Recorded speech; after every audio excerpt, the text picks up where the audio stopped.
நேற்று வரலட்சுமி விரதம் அப்படின்றனால நானும் வீட்டில் ரொம்ப சிம்பிளாக சாமி கும்பிட்டேன். ஃபாஸ்டிங் அதெல்லாம் எதுவும் கிடையாது. ஸோ காலேஜுக்கு போகிறது, எக்ஸாம் டியூட்டி இருக்கிறனால ஃபாஸ்டிங் இருக்கிறதெல்லாம் அந்தளவுக்கு கரெக்டாக இருக்காதுன்றனால அந்த டைமில் வீட்டில் சாமி மட்டும் கும்பிட்டேன். சின்னதாக கலசம் வச்சு சாமி கும்பிட்டேன். இது நான் செகண்ட் இயர் வந்து வரலட்சுமி விரதம் பண்ணுறது. நான் எப்போவுமே இந்த மாதிரி சிம்பிளாக தான் செஞ்சுப்பேன். இது வரைக்கும் யாரையும் கூட்டது கிடையாது வீட்டுக்கு. பட் அப்கமிங் இயர்ஸில் கூப்பிடணும் அப்படின்னு ஒரு ஐடியா இருக்குது. பார்ப்போம் அது எந்த அளவுக்கு நம்மளால் எக்ஸிக்யூட் பண்ண முடியுது அப்படின்னு சொல்லிட்டு. ஸோ அம்மனை வீட்டுக்கெல்லாம் அழைச்சி வீட்டில் என்ன இருக்கோ நைவேத்தியம், பால், பழம் இதெல்லாம் வச்சு சாமி கும்பிட்டு மாமா காலில் விழுந்து ஆசீர்வாதம் வாங்கி குங்குமம் அதெல்லாம் வச்சுக்கிட்டாச்சு.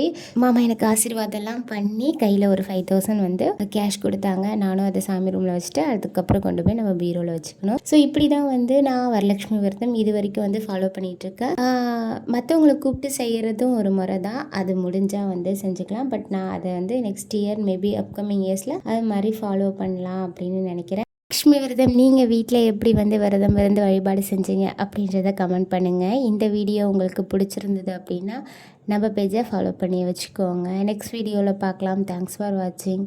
பாய்.